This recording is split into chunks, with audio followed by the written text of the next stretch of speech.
नमस्कार विद्यार्थी मित्रांनो, नोट्स इन मराठी या आपल्या शैक्षणिक यूट्यूब चॅनलवर तुमचे मनापासून स्वागत आहे. आज आपण एका अगदी साध्या रोजचा वापरातल्या वस्तूमागे दडलेलं समाजकारण, अर्थकारण आणि भाषाशास्त्र उलगडणार आहोत. आपल्यासमोर आहे एक शालेय पाठ, सायकल म्हणते मी आहे ना. हो, आणि पाहूया या सोप्या दिसणाऱ्या कथेतून आपल्याला काय अनपेक्षित विचार सापडतात. बरोबर, म्हणजे या पाठाचं स्वरूपच आत्मकथेचं आहे, जिथे सायकल स्वतः बोलतीये.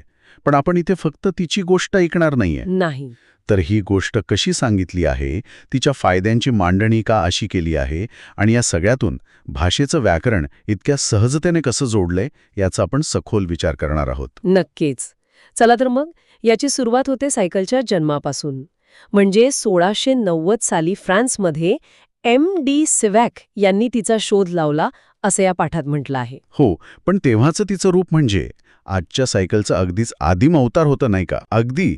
आणि मला वाटतं इथला खरा रंजक मुद्दा हा आहे की सायकलच्या उत्क्रांतीतले मोठे टप्पे हे काहीतरी भव्यदिव्य इंजिन किंवा मोटरमुळे नाही आले. नाही, अजिबात नाही. ते तुलनेने खूप सोप्या वाटणाऱ्या पण अत्यंत प्रभावी शोधांमुळे आले. जसं की 1876 साली H.J. लॉसन यांनी लावलेली ती पेडला साखळीची दंततबी. बरोबर, ती एक मोठी उडी होती. कारण यामुळे मानवी ऊर्जा थेट चाकांपर्यंत पोचवण्याची एक कार्यक्षम प्रणाली तयार झाली. पण खरा गेम चेंजर ज्याला म्हणता येईल तो होता 1887 मधला जॉन बॉयड डनलॉप यांचा शोध. रबरी टायर. हो, रबरी टायर. त्या एका शोधामुळे सायकल खऱ्या अर्थाने लोकांच्या रोजच्या प्रवासाचा भाग बनू शकली. आणि या पाठातलं ते वाक्य किती प्रभावी आहे.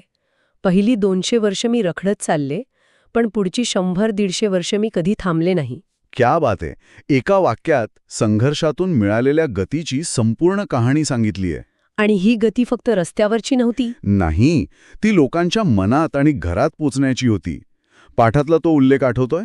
हो, लहान मुलांचं पहिलं वाहन खेळण्यातलं लाकडी घोडा, पण दुसरं वाहन हमखास सायकलच. हे वाक्य साधं वाटलं तरी खूप काही सांगून जातं. नक्कीच. यामागे किंमत आणि सुरक्षितता ही कारणं दिली आहेतच, पण मला वाटतं त्या पलीकडे जाऊन एक भावनिक जोडणी आहे. कोणती? सायकलवरून पडणं, गुडघे फुटणं हा जवळपास प्रत्येकाच्या बालपणीच्या अनुभवाचा भाग असतो. अगदी. आणि इथेच मानसशास्त्राचा एक छोटासा पण महत्वाचा पैलू दडला आहे. ती दुखापत मुलांना फक्त तोल सांभाळायला शिकवत नाही. बरोबर. मी पडलो पण पुन्हा उठून शिकलो, ही भावना ही मुलांच्या मनात एक प्रकारचं धाडस आणि आत्मविश्वास निर्माण करते. It's a lesson in resilience disguised as a childhood scrape. वा, म्हणजे सायकल चालवायला शिकणं हा एक प्रकारे कणखर बनण्याचा पहिला धडा आहे. हो, आणि हा आत्मविश्वास त्यांना पुढच्या आयुष्यातही उपयोगी पडतो. आणि हीच सायकल मग घरातली छोटी मोठी कामं करताना एक विश्वासू साथीदार बनते. बरोबर. दुकानातून साबण आणण्यापासून ते आजोबांची औषधं आणण्यापर्यंत ती घराचा एक अविभाज्य भाग होऊन जाते. म्हणजे तिचं रूपांतर एका निर्जीव वस्तूतून कुटुंबाच्या एका सदस्यात होतं. आणि हीच भावनिक जोडणी या पाठाचा पाया आहे असं मला वाटतं. अगदी बरोबर. बरं, सायकलने आपलं वैयक्तिक आयुष्य तर सोपं केलंच, पण या कथेचा आवाका फक्त तेवढ्यापुरता मर्यादित नाहीये. नाही. याचे जे सामाजिक आणि राष्ट्रीय स्तरावरचे फायदे सांगितले आहेत ते खऱ्या अर्थाने विचार करायला लावणारे आहेत. आणि ही मांडणीच खूप विचारपूर्वक केलेली आहे. लेखकाने फायद्यांची विभागणी केली आहे, वैयक्तिक, सामाजिक आणि राष्ट्रीय. हो, आणि ही एक अतिशय प्रभावी शैक्षणिक पद्धत आहे. कशी? म्हणजे यात विद्यार्थ्याला आधी तुमचा स्वतःचा काय फायदा आहे हे सांगून विषयाकडे आकर्षित केलं जातं. अच्छा. आणि मग हळूहळू त्याचा परीघ वाढवत त्याला सामाजिक आणि राष्ट्रीय जबाबदारीची जाणीव करून दिली जाते. अगदी. वैयक्तिक फायद्यांमध्ये आरोग्य आणि आर्थिक बचत हे 2 मुख्य मुद्दे आहेत. सायकल चालवल्याने फुफ्फुसांची कार्यक्षमता वाढते, स्नायू बळकट होतात, प्रतिकारशक्ती वाढते.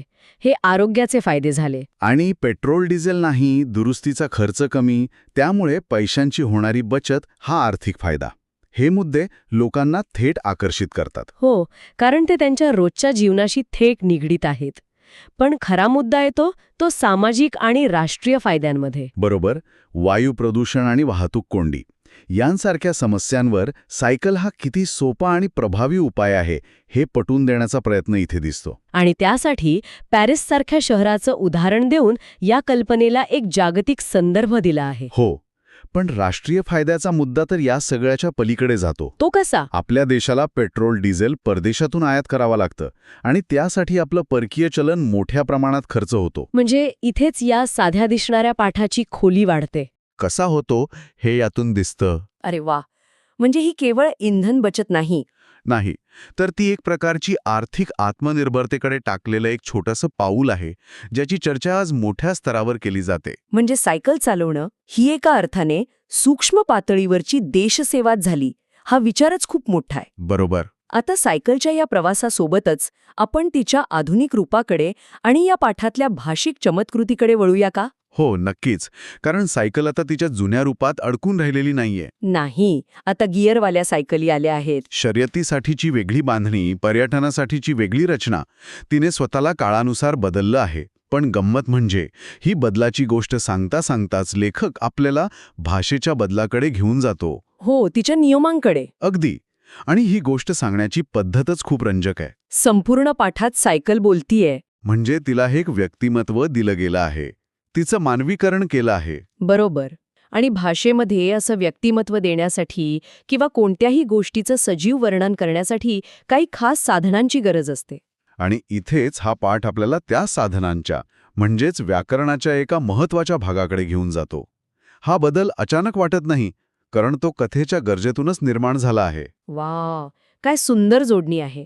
आणि मग ओळख होते शब्दांच्या जाती या संकल्पनेची. हो, विकारी म्हणजे ज्यांच्या रूपात बदल होतो.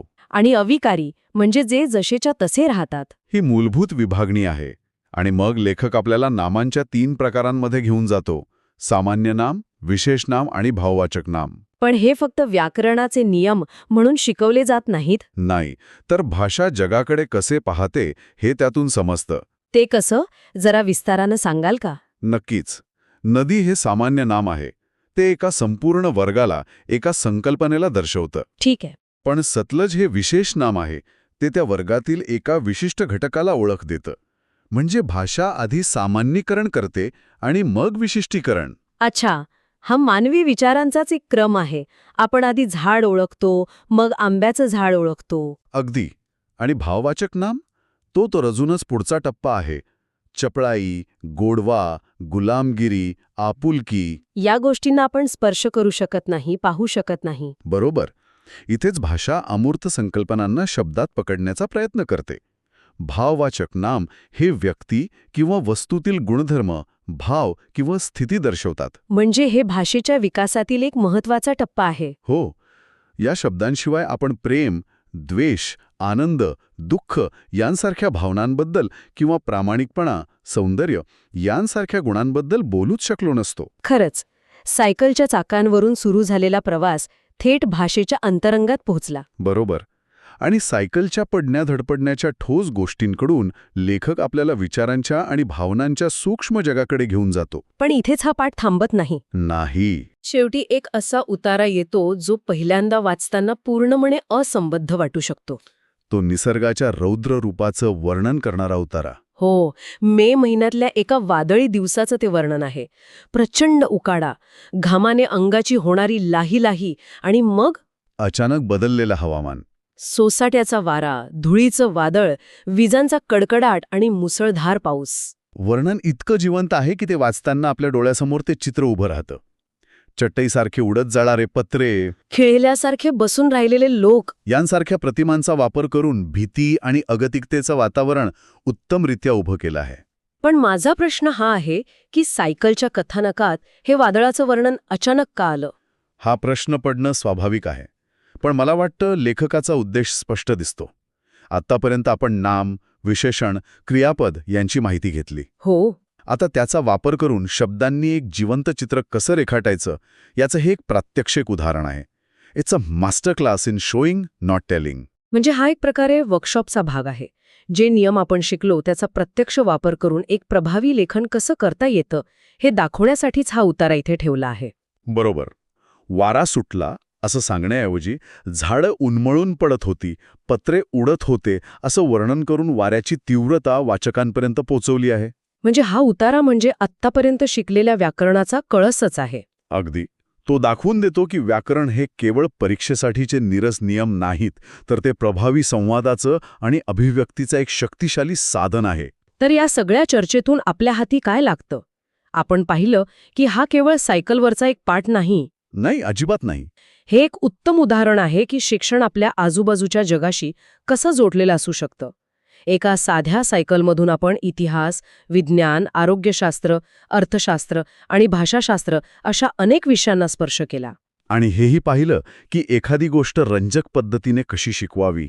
आधी आत्मकथा सांगून भावनिक जोडणी करायची, मग फायदे सांगून तार्किकदृष्ट्या पटवायचे. आणि शेवटी व्याकरणाचे नियम देऊन ते प्रत्यक्ष कसे वापरायचे हे एका उदाहरणातून दाखवायचं. हा, ही एक परिपूर्ण शैक्षणिक रचना आहे. अगदी. आणि हाच विचार पुढे नेत या पाठाच्या शेवटी एक प्रश्न आहे जो खरोखरच विचार करायला लावणारा आहे. कोणता? प्रश्न आहे, संगणक तुमच्याशी बोलू लागला तर? कल्पना करा व लिहा. या पाठातल्या सायकलप्रमाणे जर आजच्या युगातल्या एखाद्या वस्तूने, समजा आपल्या मोबाईलने किंवा संगणकाने स्वतःची आत्मकथा लिहिली, तर तो काय सांगेल? हा खूपच मनारिक प्रश्न आहे. तो त्याच्या जन्माबद्दल, सिलिकॉन व्हॅलीबद्दल सांगेल का? कदाचित. त्याच्यामुळे आपल्या जीवनात झालेल्या क्रांतीबद्दल, ज्ञानाच्या महाजालाबद्दल तो बोलेल. पण त्याचबरोबर तो आपल्या एकटेपणाबद्दल, व्यसनाच्या धोक्याबद्दल आणि त्याच्यामुळे निर्माण झालेल्या डिजिटल दरीबद्दलही काही भाष्य करेल का? बरोबर.